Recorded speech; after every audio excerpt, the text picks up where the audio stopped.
Good morning, everybody. Just a mic check. Can someone on the platform let us know that you can hear us okay? This is Andrea LaCruz Crawford. I can hear you. Thank you so much. Appreciate that. So we will call today's meeting to order, and I just want to thank everybody for your patience and our technical challenges this morning, but I think we got it all up and running. Thanks to our IT specialist here at the State Capitol building. Oh, hello. Oh, there we go. Okay. So it is 9:21 a.m. and we'll call the meeting officially to order. Agenda item 1 is our roll call for attendance for our board this morning. Ms. Jones, would you please do that? Yes. Good morning. Member Ely, are you present? Member Bitzer? Present. Member Garcia? Here. Member Honker? Present. Vice Chair Trujillo? Present. Chair Sweeney? Present. Everyone's present and accounted for, Chair. Thank you so much. Appreciate that. All right. Let's see. Give me 1 second here. So our next agenda item is the approval of October 23rd, 2024 agenda. Are there any changes to the agenda, or may I have a motion to approve the agenda? I'll move we approve the agenda for today's meeting. I'll second that. Thank you, Member Hunker, for your motion and Member Bitzer for your second. With that, is there any discussion, changes, revisions to our agenda? Ms. Jones, do you have anything? Okay. If there is none, Ms. Jones, would you please do a roll call vote to approve the agenda? Yes, to approve the agenda. Member Ely, how do you vote? I vote yes. Member Bitzer? I vote yes. Member Garcia? Yes. Member Honker? Yes. Vice Chair Trujillo? Yes. Chair Sweeney? Yes. Motion passes. Thank you, Ms. Jones. With that, we'll go to agenda item number 3, which is the approval of September 27, 2024 regular meeting minutes. May I have a motion? I will move we approve the minutes to the September 27th, 2024 meeting. Thank you, Member Honker. Second. Thank you, Member Honker, for your motion to approve the regular meeting minutes of September 27th, 2024, and Member Bitzer for your second. With that, is there any revisions to the latest revision of the minutes? All right, with that, Ms. Jones, would you please do a roll call vote on Member Honker's motion? Yes. Member Ely, how do you vote? Yes. Member Bitzer? I vote yes. Member Garcia? Yes. Member Honker? Yes. Vice Chair Trujillo? Yes. Chair Sweeney? Yes. Motion passes. Thank you, Ms. Jones. With that, we will go to agenda item number 4, which is public comment. I understand too, we have folks on the platform that may have some scheduling challenges this morning or constraints. If we can, is there anybody? Yes, Ms. Jones. I wanted to note that Ms. LaCruz Crawford has her hand raised and has something to say. Okay. Okay. Go ahead, Ms. Hi. LaCruz. Thank you so much, Madam Chair and members of the commission. Thank you for having me here today. I am the attorney for the Ezequiel Alto de los Martinez, and I actually just wanted to raise kind of a preliminary issue, which is that when I went into the meeting minutes and the notice for today's meeting, or the agenda, I'm sorry, the agenda and the notice for today's meeting, both of those were an error URL that came up. So I did want to bring that to your attention. I also did want to say that I believe Chris Vigil from the environmental department. We'll be speaking a little bit about some scheduling issues. So, but I think we've reached a stipulation with regard to that, and I'd like to just be sure that he's present and able to talk to that today. Thank you, Ms. La Cruz.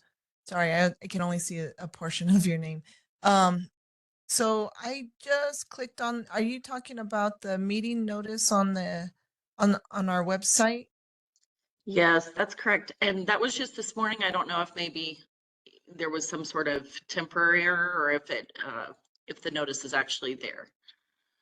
Okay, I just clicked on it, so it came up for myself as you were bringing this issue to our attention. Can you check one more time? I just want to make sure that we don't have an issue Sure. with Yeah, let me access. go in there and check it again.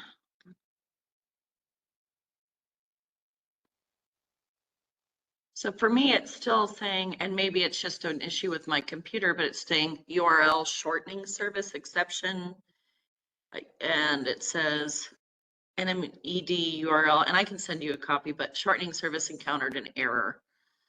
Okay, could you, And that's what I'm getting on my end for both of those documents. okay, if you would please maybe take a snapshot of that and send it to Miss Jones.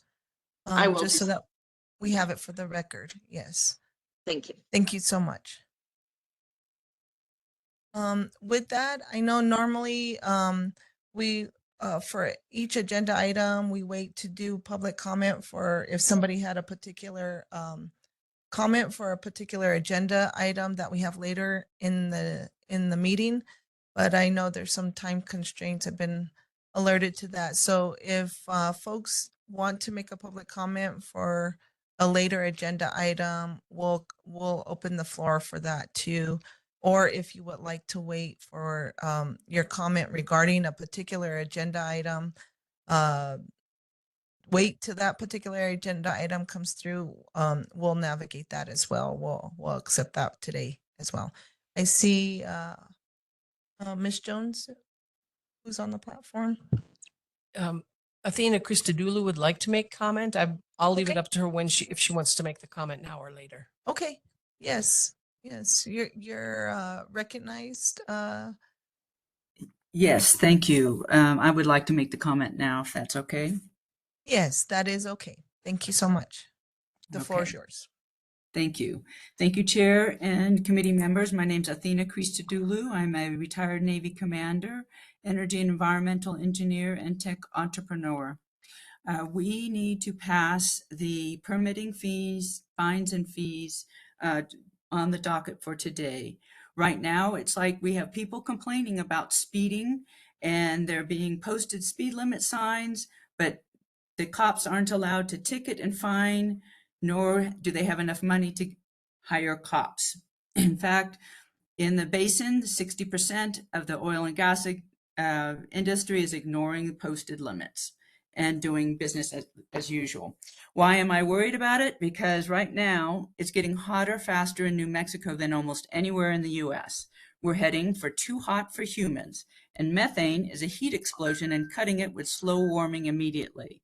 Methane's also a killer via ozone pollution. And most of you may have know or not, methane is the majority of natural gas, and New Mexico extracts a lot of it. Methane is lost or wasted in the OG oil and gas operations, and that's what those fines and fees and permitting is addressing. And New Mexico loses a lot of money when we have methane waste, and it's been a lot of money. So we need to stop making excuses. We need to make sure NMED is properly funded and that the oil and gas industry pays for the problems it causes. At least now, they're getting away with a lot more. I have status. I have data to back up every statement I've made, and I will make sure I send that to the group for further look at it. Thank you. Thank you for your comment. I appreciate you attending our meeting this morning. Is there anybody else that is on the platform, Ms. Jones, to make a public comment? I don't see anyone with Oh. their hand up. My name is Kathy. Can you hear me? Yes. Can On you the say your phone? full name? Can you say your full Yes. name? Yes, my name is Kathleen Mosley. I'm a retired public health nurse, and my specialty area was asthma education throughout New Mexico. And ozone is a irritant to the lungs that primes you to have can initiate asthma attacks. And so I would like to support Secretary Kinney in his efforts to catch up on the inspections. I know in the news he has said he's about 6.5 years behind on those inspections.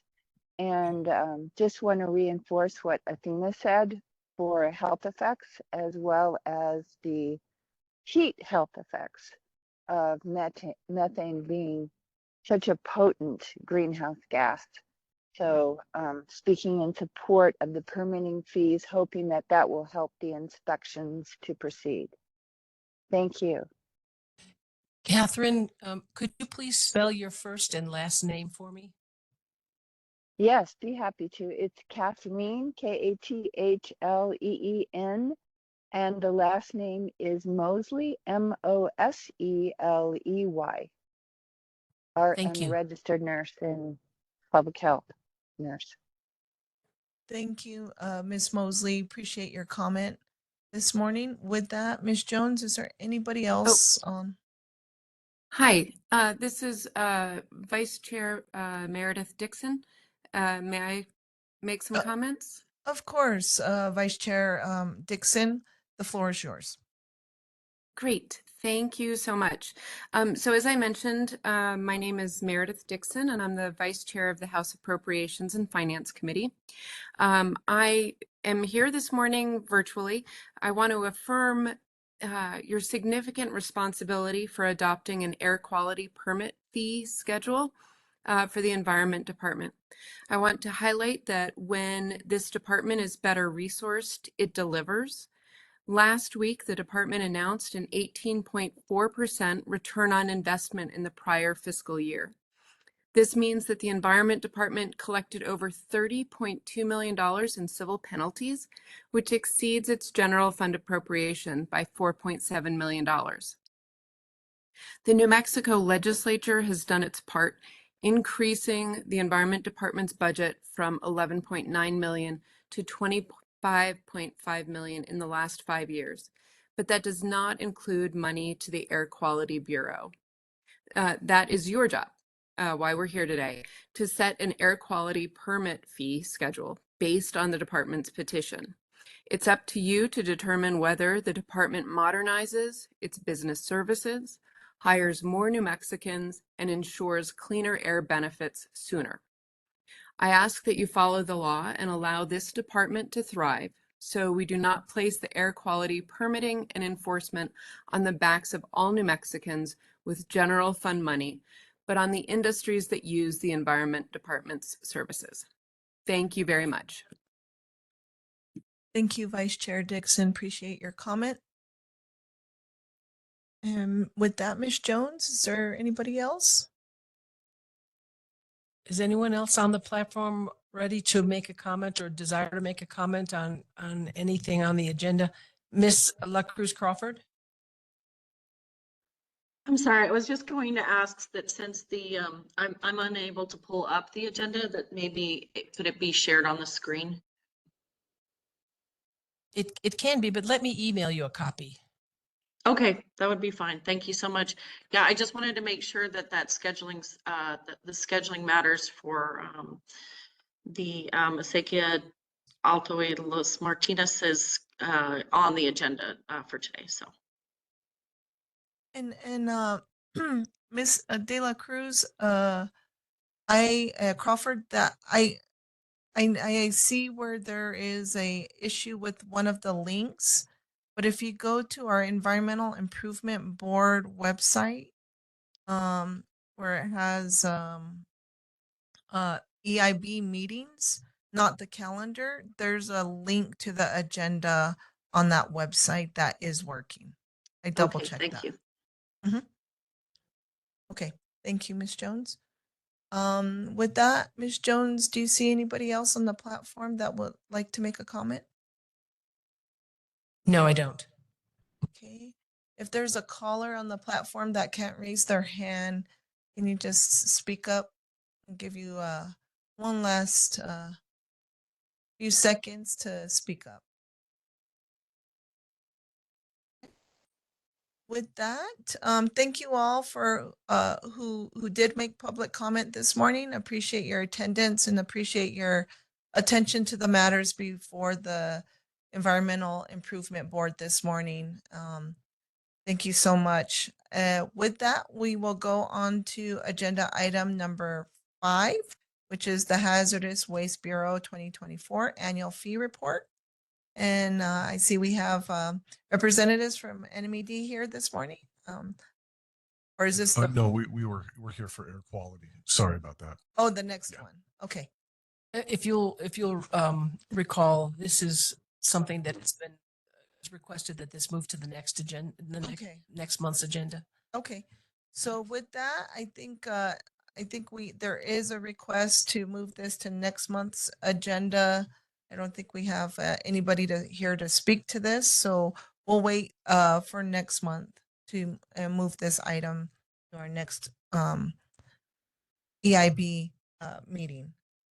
With that, we will go to agenda item number 6. And as I indicated in the previous meeting, I will be recusing myself for this agenda item, and I will turn this over to our Vice Chair, Trujillo. The mic's to you, Vice Chair. Thank you. Okay, we're going to move on to item 24, EIB 2451 and EIB 2452. As I understand it, we've had some scheduling conflicts, but I believe Mr. Vigil has some comments. Is that correct? No, I don't have any particular comments other than, I can, respond to, any questions you have. But it does seem like, well, I guess what I will say now is that we had our own scheduling conflicts, before the EIB had put this on the agenda. So I'm thinking that the EIB has another issue with regard to scheduling, and we're open to that. Okay.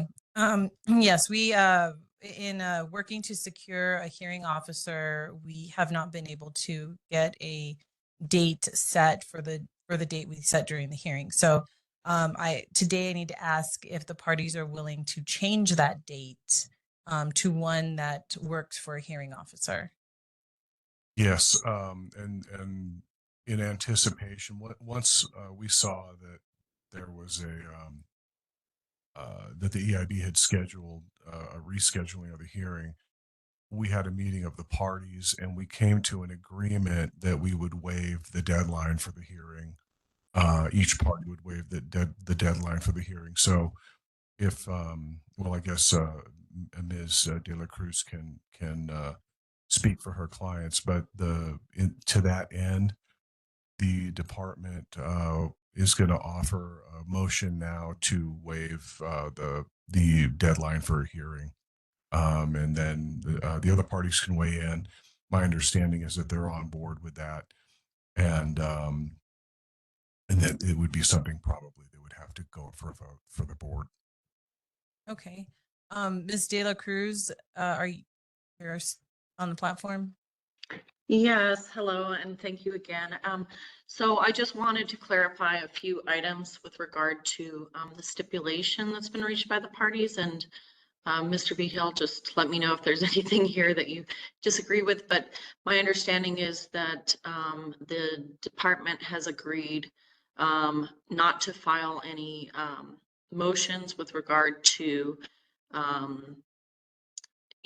a lot of these things so that we don't extend this out for a really long period of time, and that they are going to be publishing some notices to provide additional opportunity for public comment and they have agreed to post their notices both in La Voz de Mora and the Las Vegas Optic, and to post a physical copy at the Cleveland Post Office, so that there will be more additional opportunity for public comment and participation in this process. And I think that I don't know if we really reached an agreement with regard to the timelines for the publication of notice, and that would be the remaining issue that I would just ask that we just address here on the record today if we can. That's correct. You know, the department's not going to file any dispositive motions, no motions to dismiss or anything like that. We will do additional notice in La Voz de Mora, in the Las Vegas Optic, and we will post it at the Cleveland Post Office. The issue about time is new. We didn't speak about that. I'm okay with that. I apologize to Vice Chair and the board for doing a little horse trading here, but it's my opinion that we should go in accordance with the rules, which is 30 days notice in both newspapers and the post office. And during that time, members of the public can submit comments as well as submit comment, written and oral comment at the hearing. Does that work for you, Andrea?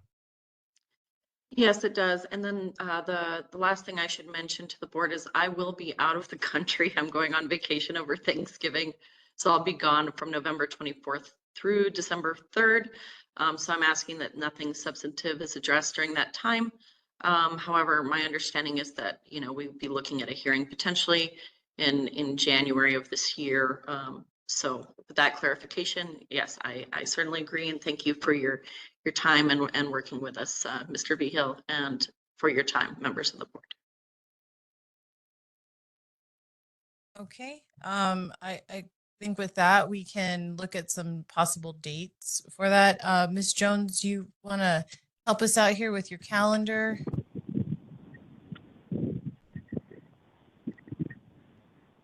First Vice Chair, Rowan Stanlin has her hand raised and would like to make a comment. I'm sorry, Ms. Stanlin, go ahead and make a comment, please. Hi, thank you so much. I wanted to follow up also with the question if we would be able to submit the existing public comment as well, because we have been dealing with this issue since May, and many neighbors have given public comment in opposition to this gravel pit in our community. But that was, you know, back in May, June, July. And my question is if we would be able to accept the public comment that has already been on the record. Thank you. Yes, yes. It's all part of the record. It will all be included and all be delivered to the board. Thank you. Okay, thank you. I was concurring with our counsel, and it does sound like it's all part of the record. So is there any other questions? And just for my clarification, Ms. De La Cruz, are you, and I apologize, it's just the way it's kind of written here. Are you representing Acequia de Alto y Los Martinez and Rowan Stanland and Miss Sinclair? No, I am only representing the Acequia. We did join in our appeal with Rowan Stanland, just for clarification. Yes, we filed a joint appeal. Okay, thank you very much. I appreciate that. Helps me keep that straight.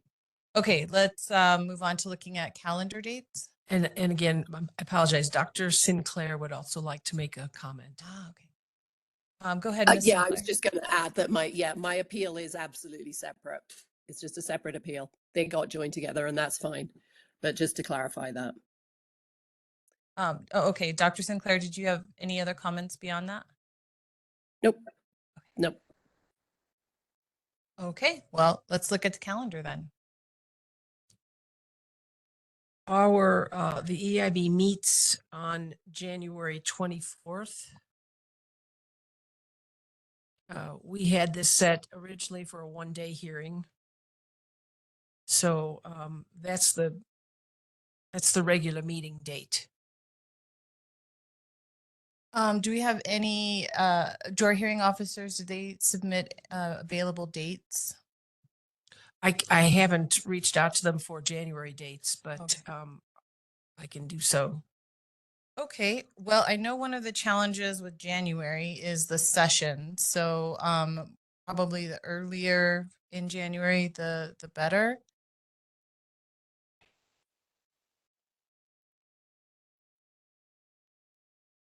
The session starts the 21st. So you're suggesting finding a hearing officer and a date prior to that? Yes, if that's possible. Okay. Like the 17th, the 10th or the 17th. We can't do the 10th. Okay. The 17th possibly.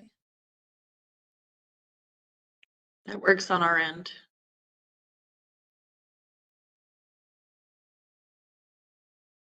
And I'll just note that one of the challenges with the session starting is finding a room available. So that'll be the next thing we'll have to overcome. Okay, well, I can work on that. I think hearing officer and probably our first. I've sent text to both of the hearing office that we have right now, Okay. waiting to hear back. Okay, so tentatively would the 17th be amenable to the parties? That would work for the department, Madam Vice Chair. Okay. Dr. Sinclair? I believe you're muted.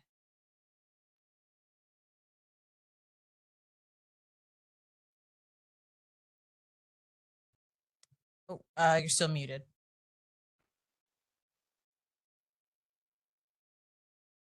Yeah, the 17th will work. Okay, great. Ms. De La Cruz?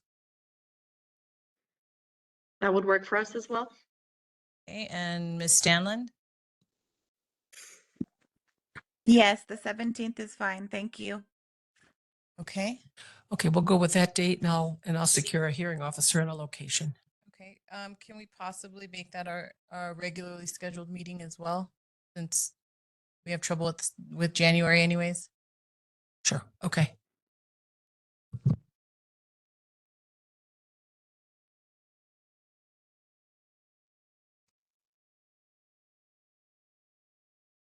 I believe that's the end of that matter. So any other comments or concerns on that? I just have one other small matter that relates to the first person who submitted public comment. And it's just a technical matter to protect the interests of the department.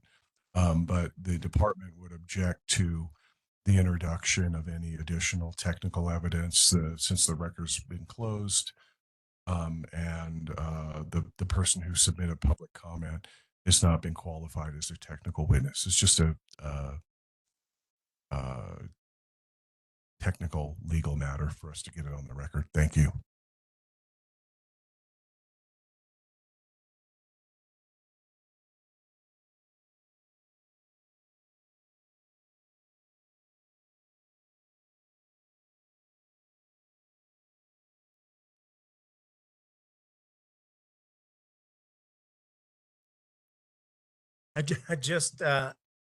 I'm wondering if we need to take action as a board to at least tentatively move this since it's currently scheduled before our next regular board meeting. We could do a provisional motion, assuming a hearing officer is available, maybe.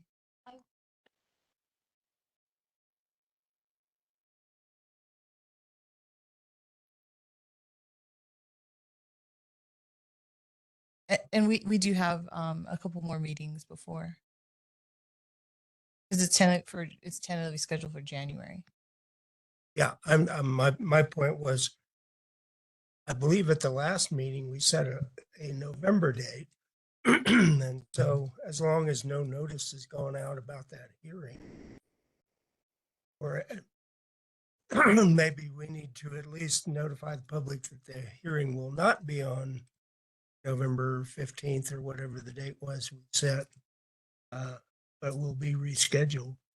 I believe that was part of the public outreach that you were doing. Is that correct, Mr. Beal?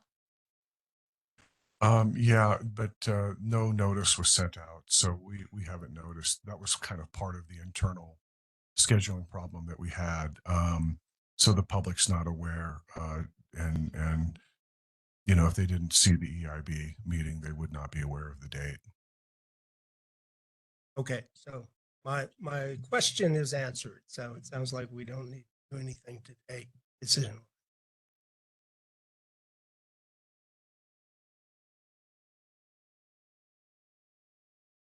Thank you very much.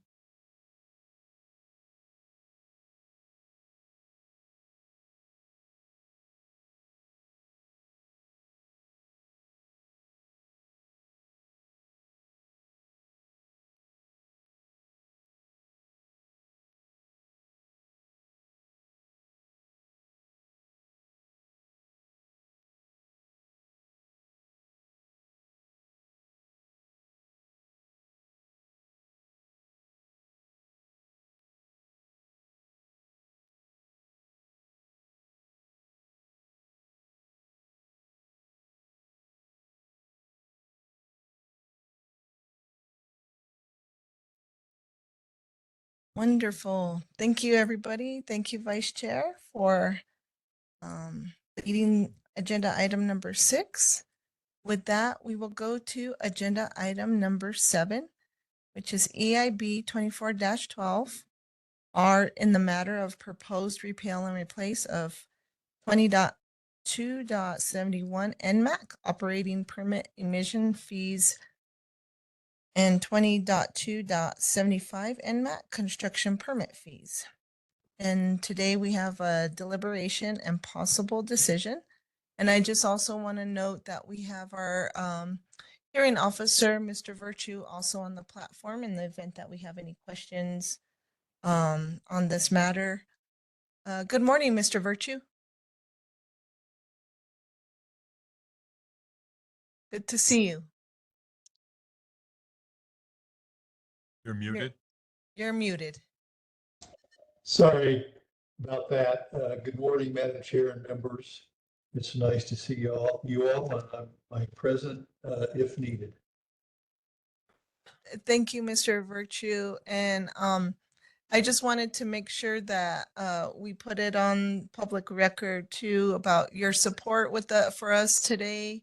I know we have also a legal counsel, Ms. Padilla, here sitting here in the room. And then to the board members, I just wanted to confirm, Mr. Virtue, that you would be able to support us in drafting a statement of reasons in support of this deliberation and any decision that we make today. Is that correct? Yes, Madam Chair, I'm available to prepare the statement of reasons if the board so desires. Thank you, Mr. Virtue. Appreciate that. And so with that, I just wanted to look around and see if any of our board members have any questions before we start deliberation. I just wanted to get that out on the floor. Yes, Member Hunker. Yeah, I just a question to our council. I know two options we have are approving the petition as proposed and the rule, or denying it. Are there any other options or avenues we have today other than those two? Yes, you could also amend. Is it okay? You could also amend what's proposed, so long as it's not too far out of the scope of what's been. Does that help? Yes, thanks. Thank you, Member Hunker, for your question. Any other board members before we begin deliberations have any clarifying questions? All right. All right. So with that, Member Hunker, I know you referred to the various versions of what we have on our table and through our hearing. I know we've gone through rulemaking before, and just because I know that we want to be thorough and get discussion on the record, I was just gonna throw out there, is it okay if we, I know this is a long process, but to go through each item, or is there some general discussions you want to have about, the difference or the options that you talked about? Yes, Member Hunker. Yeah, I'll be happy to go. Let me preface by saying I'm totally supportive of NMED increasing these permit fees. I think it's long overdue. Obviously, the workload has increased tremendously in 20 years since this rule was last addressed. That said, in terms of what's before us, and let me also say, when I was working for EPA, I worked on a lot of budget packages for various programs in the agency from time to time, and I recall vividly what the steps were to justify how many people you needed, how much money you needed, etc. And there just seems to be some missing links in this record. And I went back and reviewed a lot of the testimony, the hearing transcript, the exhibits, and I'm just still, I'm not clear on how the workload got to the FTE number, got to the dollar number, and then how did that get to $81 per ton? I'm hoping maybe one of my fellow board members can clarify and enlighten me a little bit, but I'm just feeling some serious questions about the rationale before us for the numbers in the rule that we have to consider today. So up there. Thank you, Member Hunker. Member Ely? Yeah, I agree with Member Honker. I have no doubt that the Bureau needs additional revenue and staff. They made a good case for that. And the work of the Bureau is hugely important to the state's public health and environmental protection. However, I didn't feel like I got sufficient evidence for me to determine whether the proposed fee increases were reasonable. And that is a requirement in the statute. To really understand if doubling the fees is reasonable, I think the department should have provided more details on how the proposed fee increases were calculated, how much revenue would be generated, and how the revenue would be expended. So like you, Member Honker, I feel like there's data missing for me to make a solid decision on this proposed rule. Thank you, Member Ely, for your comments as well. Anybody else? Yes, Member Garcia. Thank you, Madam Chair. I would echo my fellow board members, but also I guess I want to, for the record, point out what it is we're statutorily supposed to be looking at for approving a fee increase or not. And if we look at, as the hearing officer pointed out in his report, the Air Quality Control Act 74-2-7, see, I think it was 7.6.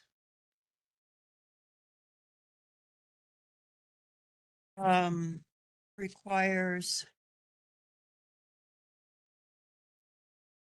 a schedule of fee.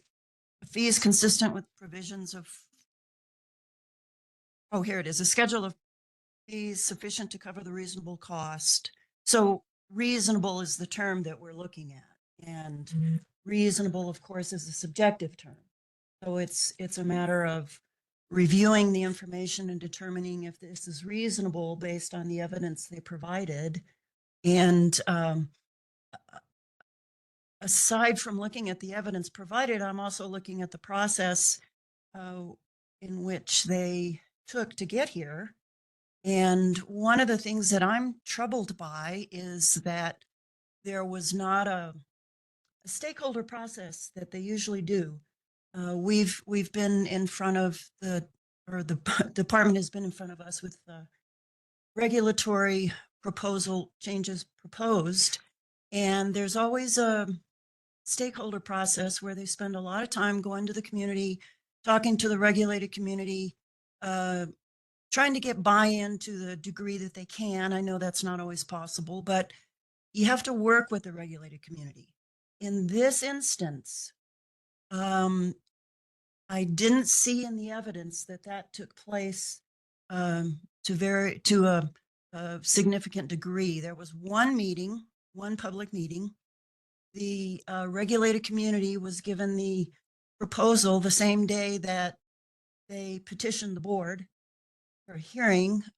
So they didn't have a lot of time to review it before the department petitioned the board. I'm troubled by the fact that this process went out of the normal process for a rule change, a proposed rule change.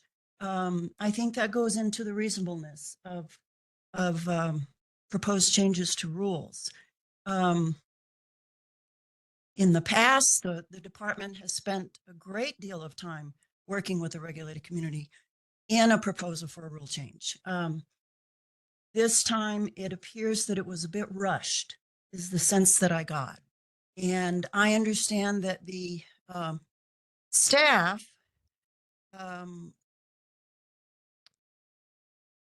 made a really good case that a fee increase is necessary. And I feel bad for the staff because I know they need more staff. I know they need the testimony regarding the need for a better computer system. Tempo is outdated, etc. That information came to us loud and clear. We understand that. And I feel bad for the staff regarding what they have to deal with not enough hands on deck to deal with the new regulations, etc. That case was made very well. What wasn't done quite as well was showing the detail of the amount of money that would be generated and how the money would be spent for the different things that were needed. When I asked about what type of computer systems were considered to replace what they have, there wasn't a clear answer. There were several times I was not very satisfied with some of the answers that I received when asking for more detail to support this fee increase. The fee increase, in terms of whether it's reasonable or not, when you're talking about 3 times, 4 times, 5 times the amount of fees that are currently charged, you have to really justify that. That's a lot. That's a huge increase. I don't know the reason that it wasn't increased in the past 20 years. That's a long time. But for it to jump this much kind of stretches the definition of reasonable in my mind. So that's all I have for now. Thank you, Member Garcia. And before I go any further, I failed to just check in too. I was gonna allow public comment for this particular agenda item and I didn't. So I understand that there was somebody on the line that would like to make public comment. Is that still okay, legal counsel? Okay. All right. I think we have a caller or other folks on the line. Ms. Jones, would you? Mr. Small, would you like to make your comment? Yeah, thank you, Mr. Jones. Thank you, Board Chair, and thank you, board members. I deeply appreciate the opportunity to appear before you via phone. My name is Nathan Small. I'm appearing today as both a member of the New Mexico Legislature and as the chair of our House Appropriations and Finance Committee. Board Chair, board members, staff, and associated leaders, I want to affirm that the EIB, the Environmental Improvement Board responsibilities that are found in state law and are there to consider and set our air quality permitting fee schedules. We as a legislature have expressly granted this responsibility of increasing air quality permit fees to you all on the board. And so I thank you all for doing your diligent work. And we have appropriated all the money in our air quality fund for the Environment Department to administer pursuant to the Environment Improvement Act. This means, and this is something that we've worked diligently on, I've been pleased to work closely with the secretary on, to ensure that they have the entire fund balance with which to work, because the responsibilities that our Environment Department are charged with sort of doing are so significant that they need to have the resources and the funds to do that. Of course, we've invested significantly in other areas with the Environment Department to support exactly their responsibilities. Of course, we do have checks and balances in place to ensure that there's proper spending between the executive and the legislature. I want to note a couple of things. One, with our state economy so strong, so dynamic, and in my view, so in need of the both regulatory and vision setting and sort of field setting responsibilities with the Environment Department, that we need to be able to meet the moment quickly, process permits effectively. Board Chair, board members, just yesterday we heard about how approval times in New Mexico for permits, including for our important energy industry, can sometimes lag far behind peer states. And board chair, board members, that's something that I want to share that is a challenge. And we need these fee increases in order to have both the staff and infrastructure to process those permits quickly. That will grow our economy and will also help safeguard our environment. Secondly, we have 1 in 7 New Mexicans that suffer from respiratory illness. This goes to the regulatory responsibilities. We need to make sure that not only are we processing permits quickly, effectively, and efficiently, and in timeframes that work for our private sector, we also need to ensure that those are being done safely, and that they're protective, and that we have the ability to enforce violations, to work towards compliance. And I have seen the Environment Department work harder, more efficiently, and more effectively in this area, and very strongly believe they need additional resources to continue that. I do want to note that you all on the board, as myself in the legislature, are defendants in the Atencio lawsuit that calls into question how good, frankly, of a job we're doing at protecting the health and safety of New Mexicans. In the legislature, we have made very significant investments, in some cases doubling recurring funding in important areas, like with the Environment Department.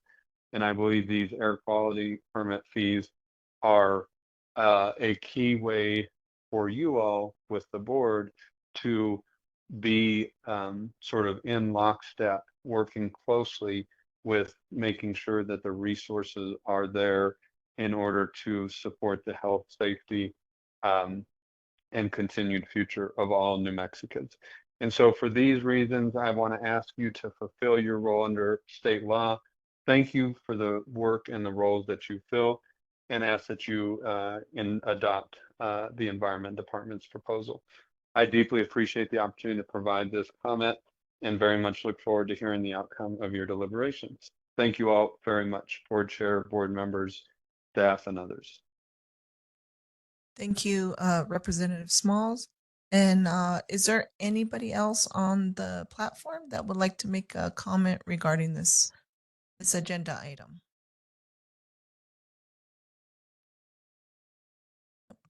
And I just want to double check anybody in the room that I forgot to do that earlier as well. If not, appreciate it. All right, we'll get back to deliberations. Sorry, I missed that earlier. I don't know. Any other board members have any comments before we continue? Member Bitzer?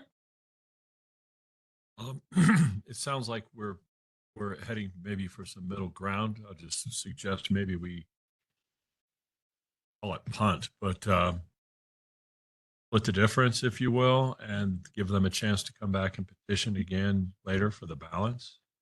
Divide by 2 or something. Sounds like it meets council's suggestion that as long as we're not too far out of bounds, that then we can have our gaps in information filled, unanswered question answered, and yet get them some more revenue, at least incrementally staff up. We're sort of in a gray zone. I'm just going to put that thought. Thank you, Member Bitzer. Member Ely, did you have a comment? Oh, I'm just trying to make sure I understand what Member Bitzer is saying, that not vote on it today? What do you? No, I'm suggesting, if I understood council's answer to Member Honker's question this morning, we have middle ground, modified version that we adopt. Take their numbers and divide by 2. They're instead of a 100% increase, a 50% for now, and then let them come back and make the case for the rest of it. Repetition, take some, but it would, at least there would be some increased revenue certainty. Yes, Member Garcia. Thank you. I appreciate that suggestion. I'm a little concerned whether or not we have the evidence to do that. I mean, in the past, I remember council always telling us you have to have evidence for, if you're going to vote on a particular item. And so that's a question for our council then. Yes, Ms. Padilla. Yes, and I'm also, sorry, everybody. I'm also noticing in your rule that if the board finds, if during the course of its deliberations, the board determines that additional testimony or documentary evidence is needed for a proper decision, the board may, consistent with due process, reopen the hearing for such addition only. So I'm checking with my division director now as to whether that tolls the 60-day timeline. It sounds to me, I interpret it as it does because that follows that requirement. It doesn't come before it. But that may be another. Thank you, Ms. Padilla. But yes, you are right that you would a secure information. Yes, and it's my understanding too, going through previous rule hearings, that we want to make sure that we have the hearing, our record, our hearing rule-making record comprehensive for any decision, statement of basis, or justification to support our decisions. I think in the past we've been very clear on what we made our decisions on within the hearing record. And so with that, Ms. Padilla, I was wondering, and I don't know if would also ask our hearing officer for, I know he's been familiar with our process, having sat through the hearing. If I don't know if there's other ways that within our hearing record, if there's to member Hunkers, I've been trying to absorb some of the comments. If there's, we do have ability within our record to kind of amend, if you will, what's been proposed and what that basis is. Again, going back through the hearing record all week, just trying to navigate in my own, I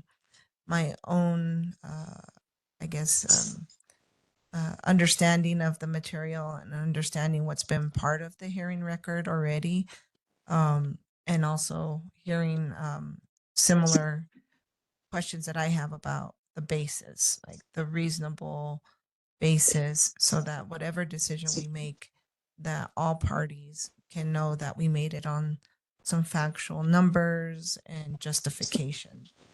Yes, Member Ely? Yeah, if I may, I just don't feel like we have the evidence even to amend the current rule as proposed. You know, as Member Garcia mentioned, it feels like this process was rushed, not just with the stakeholder process, but with the analysis that we need as a board to make a decision.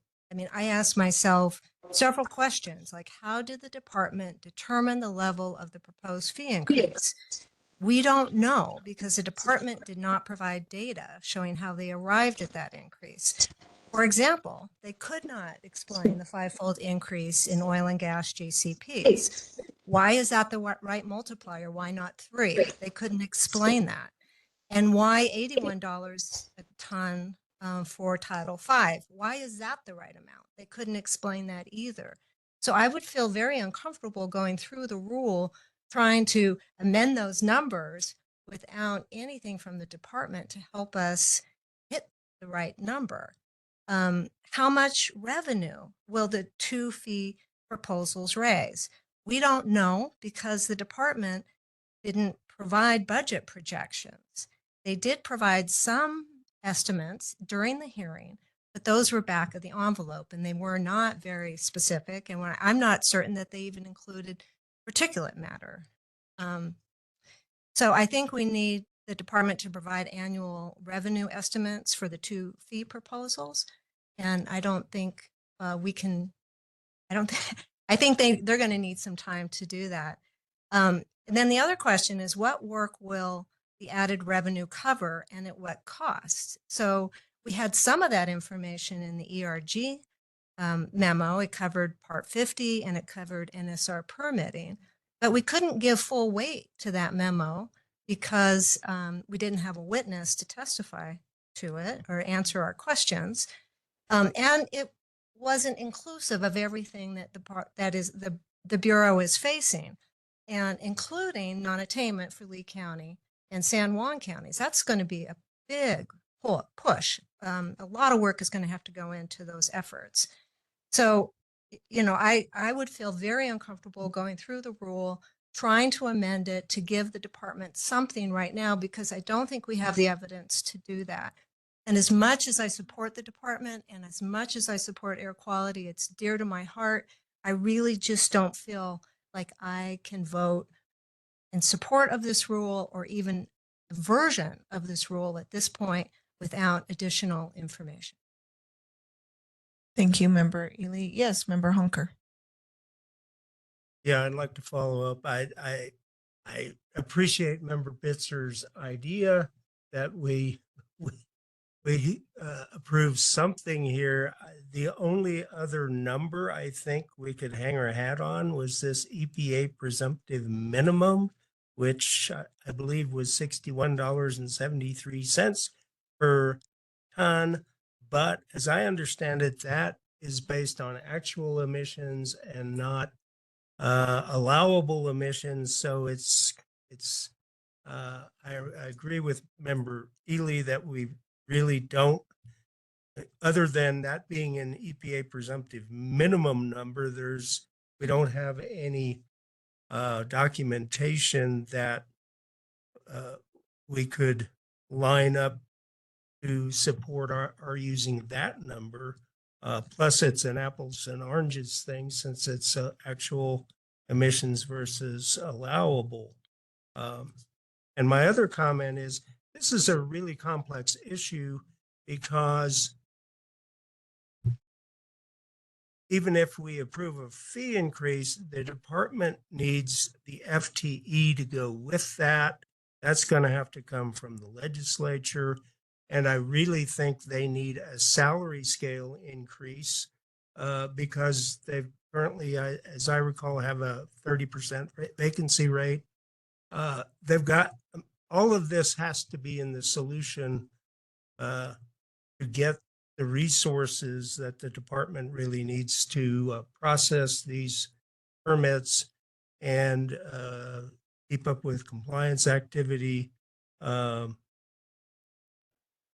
in a timely manner. So I think the department must be working with the legislature and getting back to Member Garcia's earlier comments. I think working with the legislature and the regulated community, they could come up with a more solid proposal, which we would be able to fully support. Thank you, Member Hunker. And I apologize, Mr. Virtue. I thought I saw you unmute earlier. Did you have any comments? Yeah, Chair Sweeney and members, a couple of possible paths forward have come to my mind that I wanted to just lay out for the board. The first would be for the board to direct the parties to meet and conduct settlement negotiations on a fee schedule that would be acceptable to all the parties, and then present a written stipulation to the board at a later meeting for the board's review. That could include a supplemental hearing that the board would conduct on the reasonableness of the rates in the proposed stipulation, including limited testimony on that, those issues. That would be one path forward that comes to mind. A second would be just to order a supplemental hearing without the settlement negotiations, just go directly to a supplemental hearing that would be on limited issues that would be identified in an order from the board. And I'm thinking it would be, the issues would be not on necessarily on the need for an increase, which is, I think, already substantiated in the record. And I think the board members are indicating that they agree with that conclusion, but have a hearing on the amount of the increase and allow the department to submit a revised schedule and allow the other parties to allow the department to submit testimony on the revised schedule and the other parties to file their own testimony on that. So those would be a couple of paths forwards that came to my mind as I was listening to the discussion. Thank you, Mr. Virtue. With that, just want to check on process.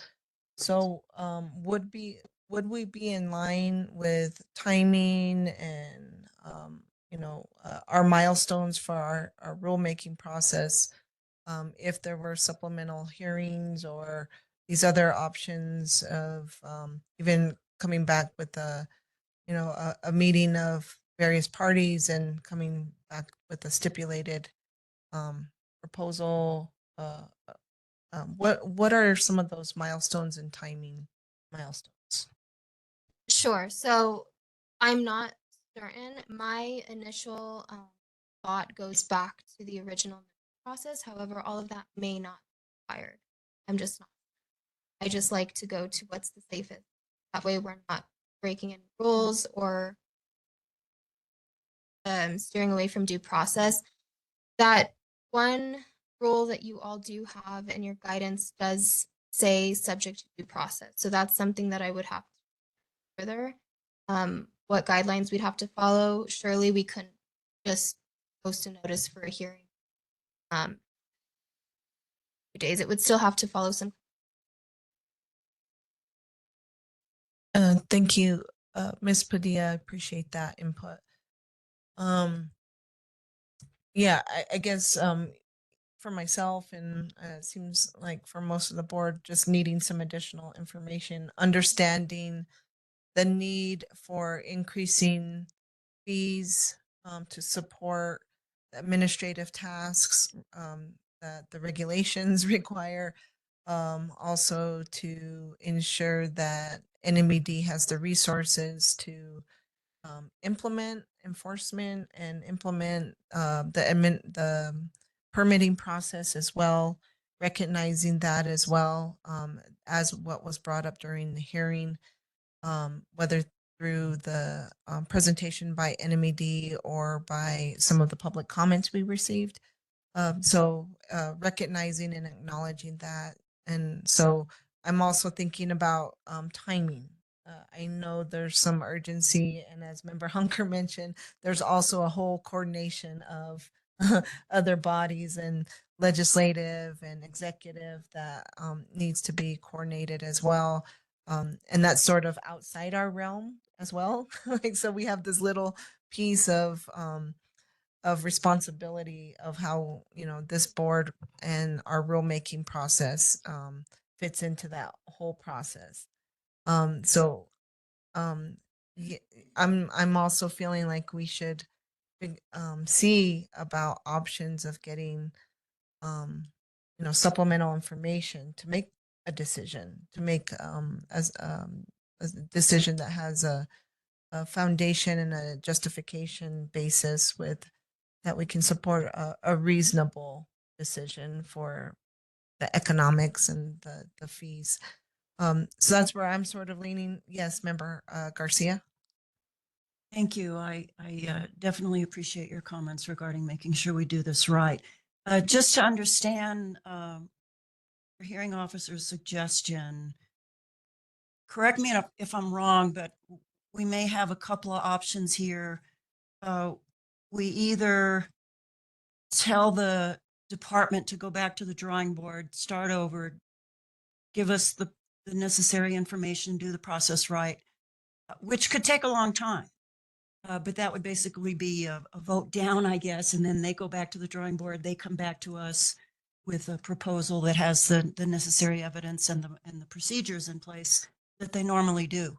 So that's one option. The other option, and this is where I'm trying to understand the hearing officer's suggestion, is that we somehow stipulate that the department work with the regulated community to come up with or the parties that are entered here, I should say, come up with an amount that everybody agrees to. I'm not sure that'll ever happen. I think that's a big. I don't think that you can get the folks to agree on a particular fee increase that the department needs. I don't think that's going to happen. On the other hand, when I asked the department why didn't they work with the regulated community and do stakeholder meetings, the answer was, well, nobody likes an increase. Which is not a very respectful answer to the regulated community. You have to work with the regulated community to a degree that you can. You're not always going to get buy-in, and I don't expect that.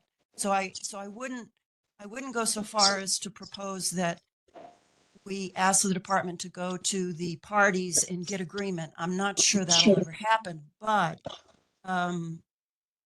if they came back with a more reasonable proposal with the evidence, I think that's what we're asking for. Yes, before yes, Member Bitzer. Would it be appropriate to ask the parties if they thought there might be a middle ground that they could meet? Is that council? Is that okay? Madam Chair, is that okay to ask the parties if they think they could get a stipulated agreement before us?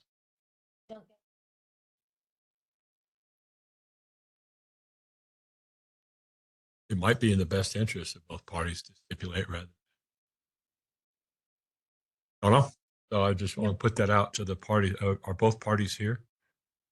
Thank you, Member Bitzer. I think we have some members um, of the regulated community, and NMED is here. So I would say it's not everybody, but at least maybe have some input regarding process and not so much technical testimony, right? Is that what I'm hearing, Ms. Padilla? Okay. Yes. So maybe just maybe brief statements, um, less than 2 minutes. And again, just please, it's very narrow on what we can hear during this agenda item.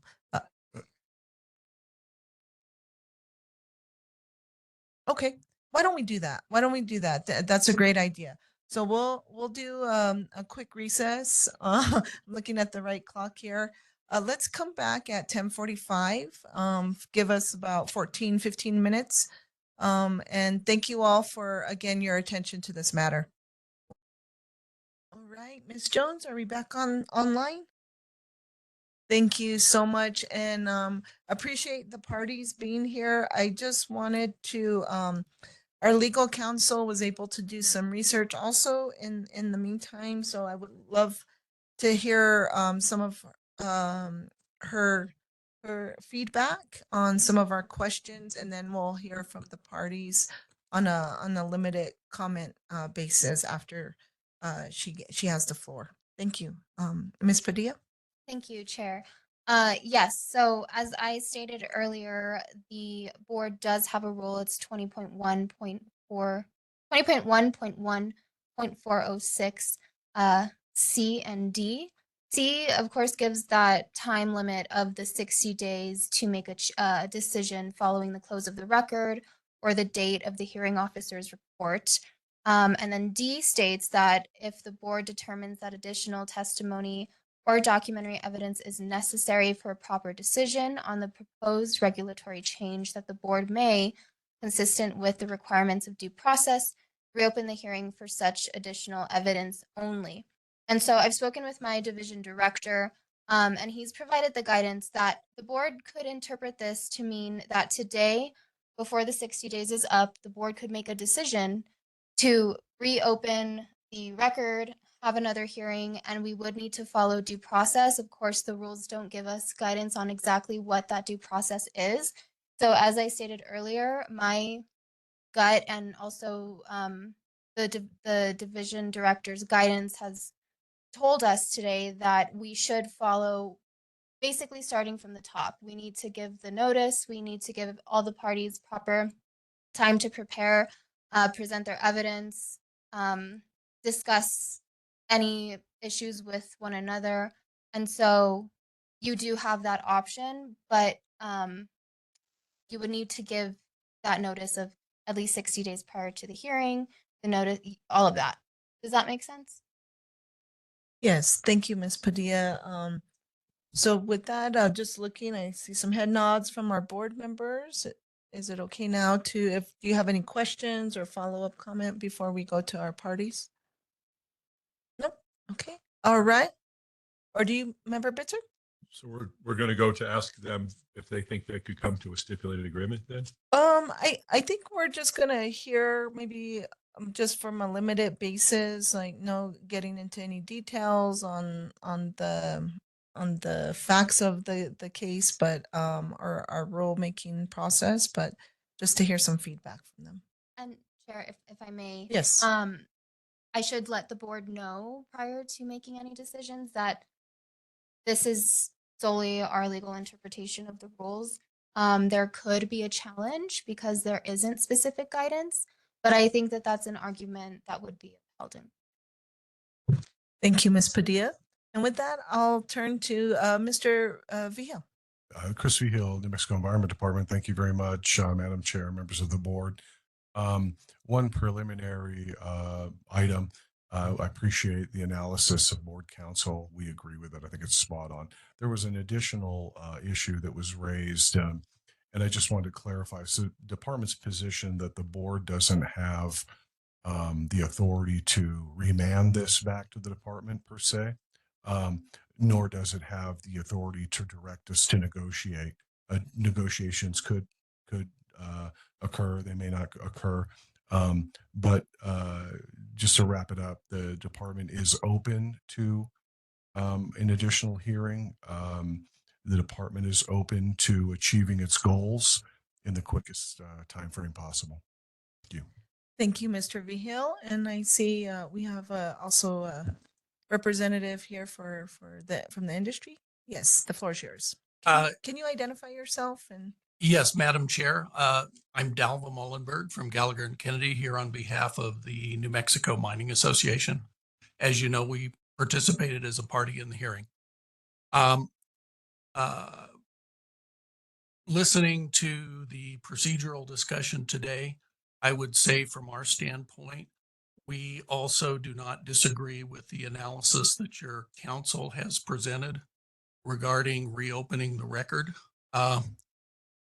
If you should choose to go in that direction, given the need for due process protections and the like, I guess our suggestion would be that the parties confer with the hearing officer, assuming he still would be serving in that capacity and in a second round. That's neither here nor there. To try to come up with a process and see if we can agree on a process to reopen the hearing for additional evidence. I don't know that we necessarily today know quite what that would look like. That said, I think our preference would be for the board to deliberate and reach a decision at this point in time. Again, recognizing that that's up to you. And I guess my thought in that regards is how much difference there would be between, in essence, restarting the process anew should the department choose to do that versus heading down the path of reopening the record and dealing with some of the, or trying to deal with some of the concerns that the board has raised in deliberation so far. thank you. I would note, obviously, the other party, IPA&M, doesn't have counsel here today. So, yeah, that's all I have to say. Thank you. Yes, yes. And yes, please come to the mic and please identify yourself. Thank you. Appreciate you being here today. Thank you. My name is Jim Winchester, Executive Director of the Independent Petroleum Association of New Mexico. I have been conferring with our legal team via text. I was advised that there would be no need to have legal here today because it would be a deliberation. So I think the procedures right now are a little unorthodox, and so we're sort of caught off guard. I will say that, and forgive me if I'm not legally presenting in the correct fashion, but just in the hallway 3 minutes ago, the department informed us that even if we continued on this, their position of a 5-fold increase will not change. So that sort of follows the format in which the department is not communicating with us. So I'm just very disappointed in this procedure. Council also advised me that public comments during a deliberation are not appropriate, that that's legally outside of what you can do during a hearing. So I'm just completely confused by this process. Thank you so much. And I was informed, just to touch upon a couple of points about the public comment process.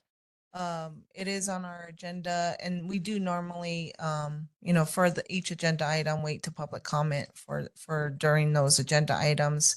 But in terms of scheduling, I know we had a delay in our startup today, so I did have to kind of just again for due process and making sure our board hears various perspectives from the public. We're trying to be as comprehensive as possible in that as well.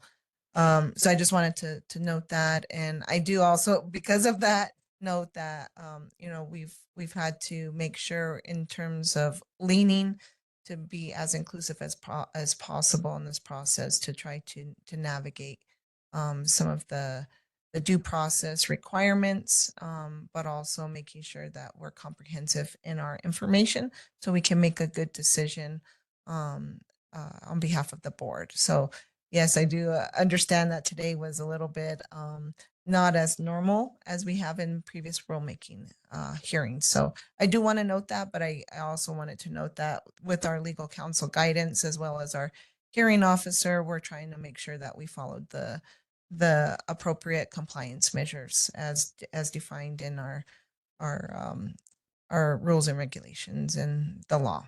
So I just wanted to note that, but I appreciate the comments. And with that, board, and Mr. Virtue, I don't know if you had any other input before we continue to discuss here in the room.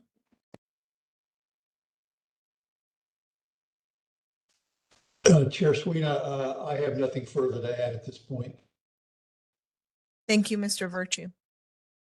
All right, so with that, I think we've had a lot of input on board, and I know how we move this deliberation and this process and as this rulemaking process forward. I don't know if there's any thoughts now that we've had some additional input from our legal counsel and heard a little bit from the parties. What some other discussion items anybody wanted to share? Get some. Yes, Vice Chair. First, I would just like to say that for me personally, I think it's really important that this department is adequately funded and adequately staffed.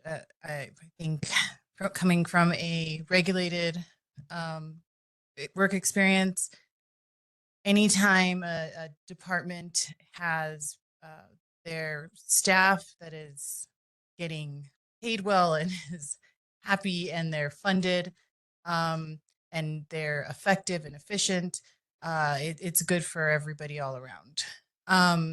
And going to the issues at hand, it sounds like there's still some work to do to kind of reach across with stakeholders and the NMED to come to some agreement.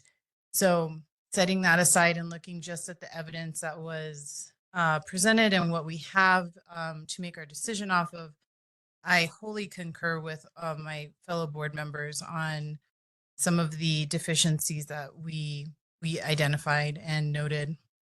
And so I think my personal opinion is that we go ahead and make a decision on what we have and move forward from there. Thank you, Vice Chair Trujillo. Yes, Member Ely. Yeah, and I just want to note, I mean, I'd like to move this along as quickly as possible so the department can get the funding that they need, provided they make the case for it. And I don't know that the time, as noted by Mr. Molenberg, I don't know that the timing would be any different if we voted up or down today, or if we left the record open. It seems like it would be about the same. So it might be cleaner just to give it a vote today and then have the department come back. Thank you for that comment, Member Ely.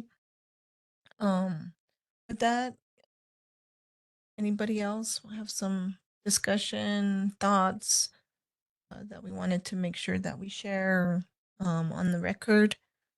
If yes, Member Hunker.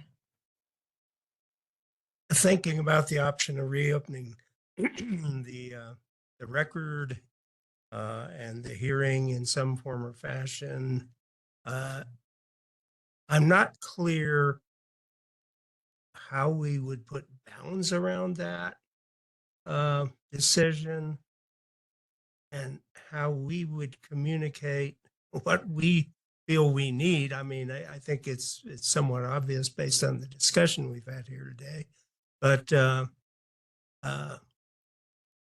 I'm kind of in agreement with Member Ely that not sure how fruitful that process would be, or whether it would be any quicker than just making a decision today and then going forward from there. Thank you, Member Hunker. Just so I'm clear, so making a decision up or down on the proposed revisions and then moving forward, is that what you're saying? Member Garcia. Yes, thank you. And it appears we have not only the proposal from the department, but the proposal from the Mining Association. So we'd have to vote for either or on both of these proposals. Yes, thank you for that, Member Garcia. So as we've gone forward, you know, we would have, as Member Garcia said, and just stated, is that we would have both to make a decision up or, I mean, I'm just saying up or down, or whether we accept the proposed amendments or revisions by the department and or the proposed revisions and amendments by industry. Do you feel comfortable with, I know we've talked a lot about NMED's proposal. What about industry's proposals? Post revision. Yes, Member Garcia. Well, just to make sure we're all on the same page, I only have the Part 71 proposal from Mining Association. They didn't do any changes to the Part 75. Okay, so I just want to make sure we're looking at the same. Okay, thank you. You're welcome. All right. So I guess what I'm hearing too is just so I'm clear from my members. So I know we had some discussion about reopening the hearing record. Is there some leaning toward not doing that? Or I don't know. I would like to hear some more discussion about that, or just voting this and then restarting the process. I think that's what I'm hearing. I don't know, Member Ely, Member Hunker, I know you had made the most recent comments. Is that kind of the two options that you're looking at or that you were considering earlier in your statements? Yes, Member Hunker. Yes, I mean, the hearing officer threw out the possibility of us reopening the record, and that's one option I think we have. But as I said before, it seems like we need to define, is that open to any and all comments, or is that kind of focused on certain areas? And I'm not sure how we really define that and stipulate what. I'm not sure how that process works. I'm not sure how we put some guardrails on that process to focus on the areas that we've discussed today.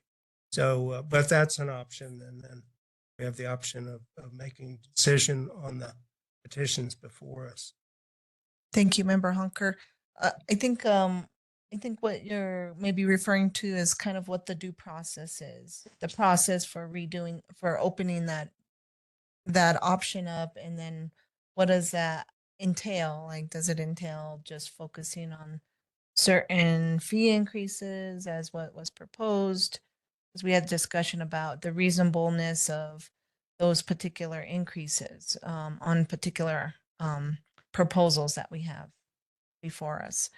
And then what that process like. And I think maybe I have those questions too, but I think also we've heard from legal counsel on that's also a little bit open to interpretation, if I would say that, what that due process is. I don't know if you want to comment on that.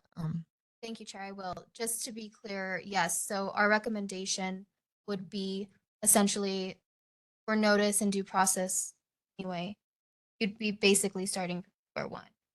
So providing everyone with the same notice that you would if you were going forward with it. And then yes, you would have to be very specific, and that would probably take some. You'd have to be very specific about what evidence would be presented, what testimony would be presented. If it were reopened, it wouldn't just be a new rulemaking. It would have to be. Thank you, legal counsel. So, um, so if we voted, and maybe this is another question for you, legal counsel. So if we voted, like what's the difference between that process you just shared with us of us kind of putting, I don't know, the word guardrails on what we would want more information on versus like starting from scratch, because either way it seems like we're starting from. Yes, and that is completely up to the discretion of the board. I'm just here to provide you with your options. It does sound like it's going to weigh on what the board needs. If the board feels like they need a whole new hearing so that parties can present all of the evidence, all of the information again, then that would make sense. If the board feels like they can put those, so to speak, guardrails on what will be presented, and then the board will be able to make their decisions based on that, then that might make more sense for the board. Thank you, Ms. Padilla. I feel like that was helpful for me. I don't know what board members are thinking now with clarification. Yes, Member Garcia. Thank you. It sounds like it would be cleaner to just vote on the proposals before us, as opposed to trying to navigate, opening the record and making sure we're not violating any procedures. And I agree with Mr. V. Hill that we can't remand it. So I think we should play it safe and just make it as clean as possible. Thank you, Member Garcia. Any other comments on that? Yes, Member Ely. No, I just agree with Member Garcia. I think the only thing they wouldn't have to present evidence on if we did reopen the record is the overall need that, that them facing non-attainment, Part 50, et cetera. And they've already drafted that testimony. They're ready to go. So I agree that that would not be a heavy lift for the department. The heavy lift is going to be the analysis, the why they are increasing $81 per ton, or why multiplying by 5 for the GCP, and what the budget projections are going to be, and how they're going to phase in 105 more staff. That's going to be the heavy lift. And I think that's going to take time for them to put that record together. Thank you, Member Ely. So with that, I don't know if we're right now at a point, it sounds like we are, where we could entertain a motion. Anybody wants to take a try at it? Or do you want some more discussion? Okay, good.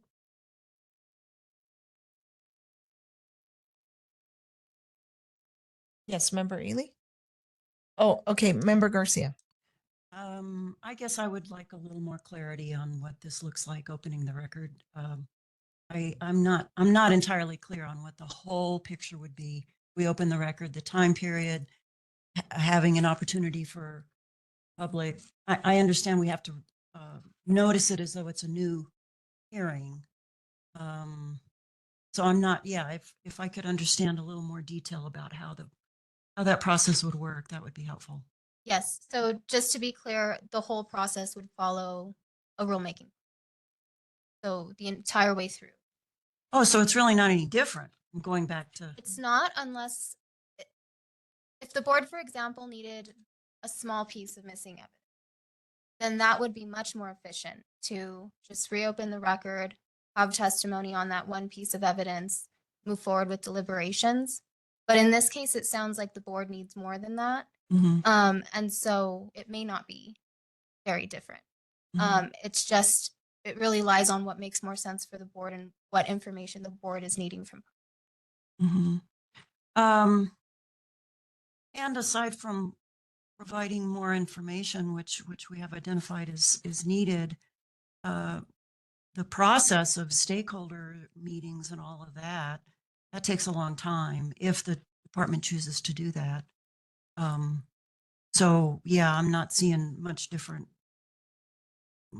in making a clear vote or opening the record. I don't really, in practical terms, because it's true, they have a lot of evidence. They just have to beef it up. So either way, that's what's going to happen. Either way. Okay. Thank you. Yes, thank you, Member Garcia. Hope that's clear. Got some clarity on that. Okay. All right.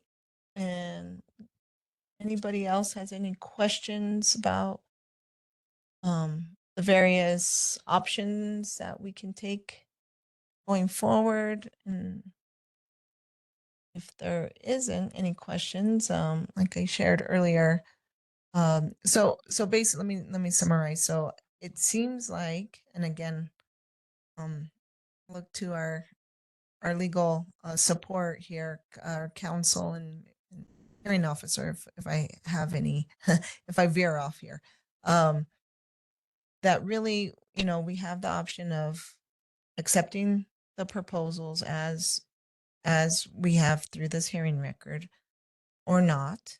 And then we have, so there's that.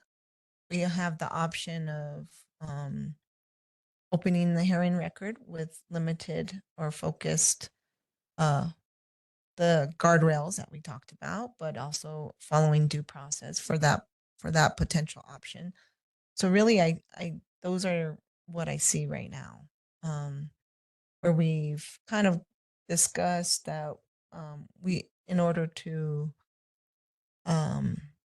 yeah, I get we can't really make amendments at this point because we don't, is what I'm hearing from the board, that feeling that we don't have enough information to make amendments at veer from the proposed revisions from the parties and from NMED.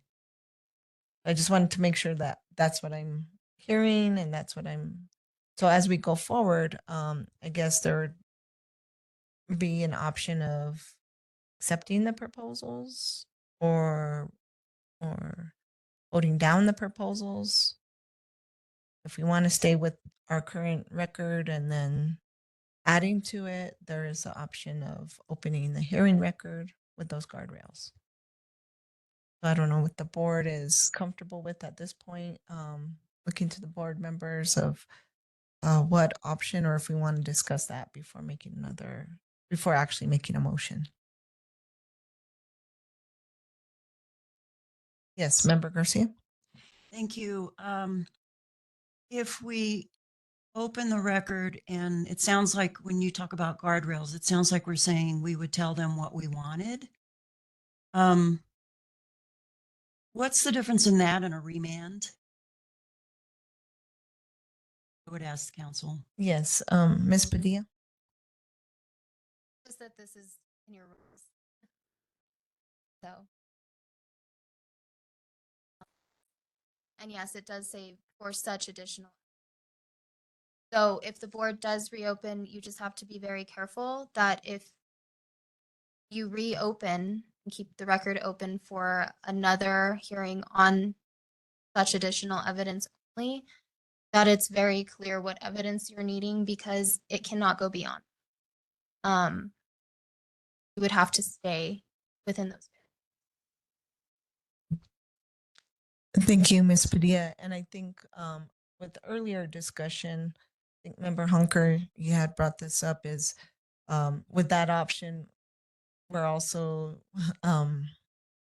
it may not be as clean because we would need to be very specific. And to your point, is like, are we getting into that gray area of the remand? Yes, Member Hunker.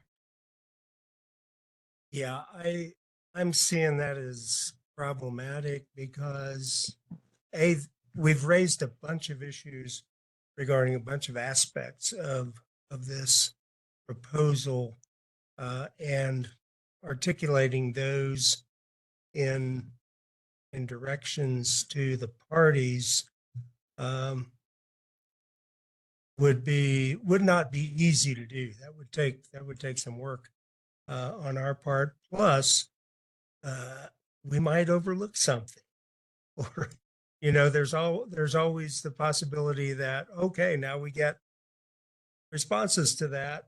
Well, that raises another issue, but we didn't put that on our list of issues. So I'm feeling a little, I guess,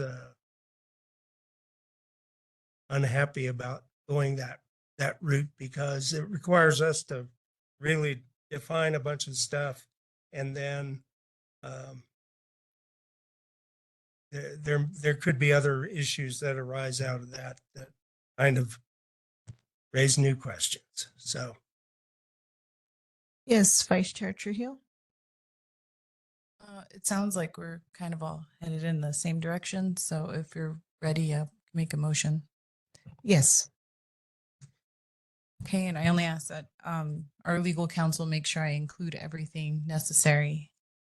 So make a motion that we move to reject the proposal EIB 24-12 in the matter of repealing and replacing 20.2.71 NMAC operating permit emission fees and 20.2.75 NMAC construction fees. Would that have to include the proposal clarity? Are you just saying NMED's proposal or including the other proposal we received for revisions? I would assume, well, I was under the impression that if we rejected NMED's proposal, then it automatically rejected the second proposal. Is that not the case? Okay. I'll include the second half there. Okay.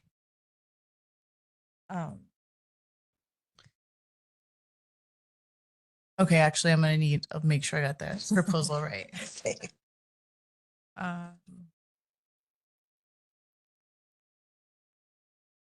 and do we need to reference based on the record? Yes, it's a justification for the motion. And Yes. and maybe let me chime in here too. Would it be cleaner if we do a motion just for NMEDs and then a second motion for the other proposal?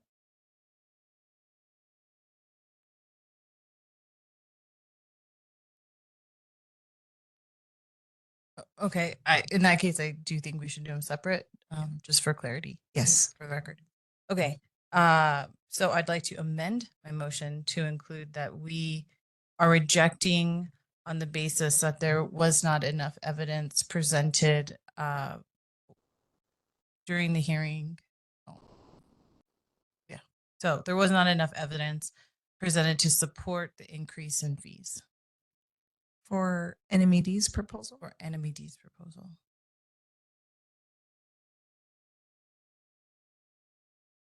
Good. Thank you. Usually Karen does the motions. I'll second that. Thank you, Vice Chair Trujillo, for your motion, and Member Bitzer for your second. And I just want to make sure that we're clear. Mr. Virtue, I know you will be on helping us prepare the statement of reasons. So I just want to make sure you don't have any questions with that motion. I don't have any questions at this point. Thank you. All right. With that, we have a motion and a second. Is there any other discussion, comments? No. If there isn't, I also and I don't know if I said this earlier. A lot of discussion has happened since this motion is on the table. I just want to share my perspective to the department. Is I think we haven't had fee increases. We need the support for the department to have the resources for them to implement enforcement and compliance and administrative tasks. In addition, again, having in the past worked with various regulatory agencies, it helps us that are working with regulatory agencies on behalf of the permittees to have that administrative robustness for efficiency when permits are getting having to go through the administrative process. So I've seen, on the other hand, where if there's not enough resources, we do get delays on permits getting approved, and then also getting feedback on proposed permits and applications, and also propose maybe revisions or amendments to permits. So I do see that as important to make sure that the department is supported. And so I just want to put that on the record as well. And then also support if there are, whatever the process is, the due process for industry as well. Having worked also for the regulated industry partners as well in the past, to also have a voice in the process and try to figure out how we can move together, and really have a balance. And I know we won't always agree, but we need to have some of those tough discussions with all parties and try to figure out how we can move this process so that there is efficiency, there is resources for support, but also in the care and the stewardship of our environment is really important as well. So I just wanted to put that on record. Thank you. With that, Ms. Jones, would you please do a roll call vote? Yes, a roll call vote on Vice Chair Trujillo's motion. Member Ely, how do you vote? Yes. Member Bitzer? Oh, yes. Member Garcia? Yes. Member Honker? Yes. Vice Chair Trujillo? Yes. Chair Sweeney? Yes. Motion passes. Thank you, Ms. Jones. All right. So we have still a proposed set of revisions on on our table. Is there a motion from the board regarding those proposed other set of proposed revisions or amendments?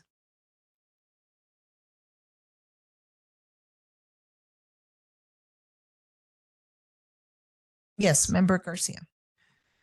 Just to make sure again that we're all on the same page, we have the proposal from the Mining Association for only Part 71, which is Title 5, right? So, That's correct. and I believe their only change, now, their proposal is just negating whatever NMED wanted, except that they added Part 114, which is periodic review. So that's the only thing I see that they've proposed. Is that what everybody else sees? Am I missing anything? That's what I see, Member Garcia, but Okay. also look for the input from the board and making sure that we're comprehensive as well. Yes. With that clarification, thank you, Member Garcia. Is there a proposed motion?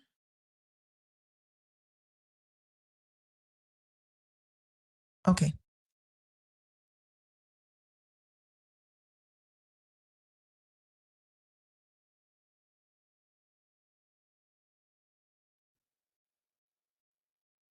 All right, Member Ely.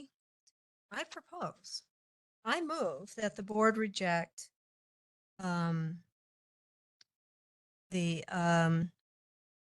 New Mexico Mining Association's proposed modifications to 20.2.71 based on the evidence in the hearing record. Thank you, Member Ely. I'll second. Is that sufficient? Thank you. Is there any further discussion? No? All right, Ms. Jones, please do a roll call vote. To vote on Member Ely's motion, Member Bitzer, how do you vote? I vote yes. And Member Garcia, Yes. Member Ely, Yes. Member Honker, Yes. Vice Chair Trujillo, Yes. Chair Sweeney. Yes. The motion passes. Thank you, Ms. Jones. And all right, and thank you for these deliberations. And Mr. Hearing Officer Virtue, you'll be drafting the statement of reasons for those motions. Is that correct? I will draft an order implementing the motions. I don't know that you need a statement of reasons. And I can work with your counsel on determining what the exact format of the decision should take. Okay. Thank you, Mr. Virtue. I just wanted to make sure that we're clear on that. So Ms. Padilla will be working with you, and we'll have that that order and that documentation to myself when that is complete. So I'll keep an eye out for that. Thank you. Is there anything else we need to cover on this item, Ms. Padilla or Mr. Virtue? I don't have anything. Okay. Thank you, Mr. Virtue. Thank you for your attendance this morning as well and your support through this process. Ms. Padilla? I don't see anything left. Okay. Thank you, Ms. Padilla. With that, we'll go on to our, yes.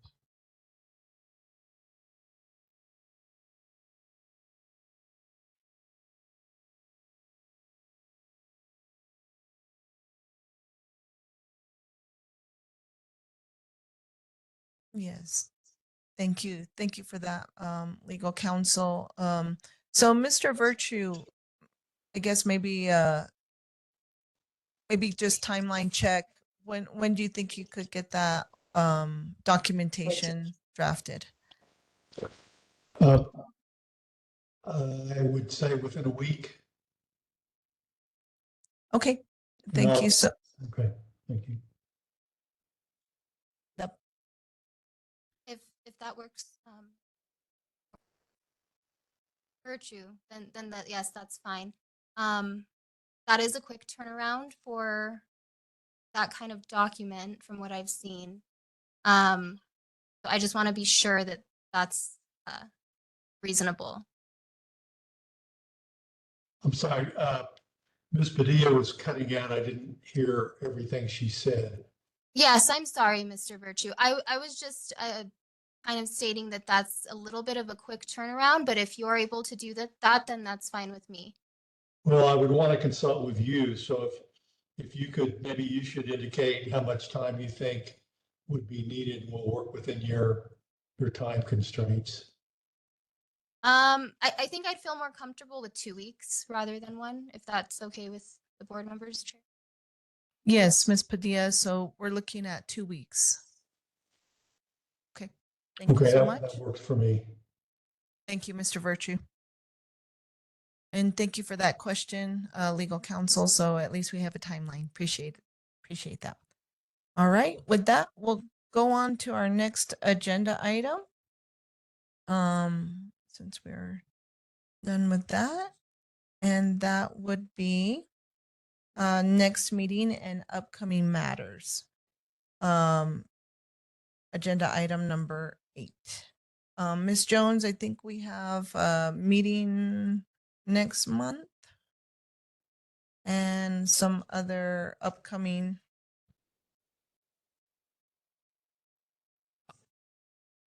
Right. Our next meeting is Friday, the 22nd, the regularly scheduled time. All right. I don't have anything on the agenda Yeah. yet. Uh-huh. Friday, the 22nd. The next week.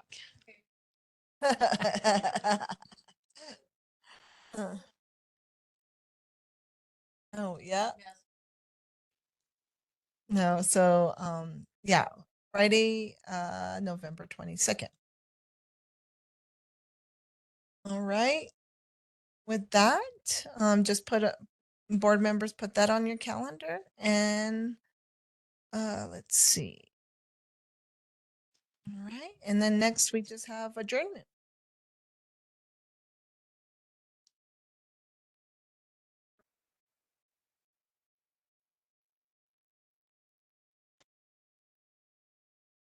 Yes, yes, member Garcia. That is correct. Members, do you have any? Yes, member Hunker. A follow-up on that. So are we moving our December meeting from the 27th to that earlier week? To that meeting, yes. Okay. Just want Yes. to make sure because that right after Christmas. Yeah. calendar, so. That's correct.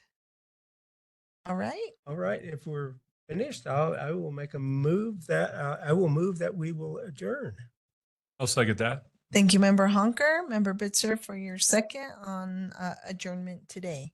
Ms. Jones, would you please do a roll call vote? I will. Member Ely, how do you vote on adjournment? Yes. Member Bitzer? I vote yes. Member Garcia? Yes. Member Honker? Yes. Vice Chair Trujillo? Yes. And Chair Sweeney? Yes. The meeting's adjourned. Thank you.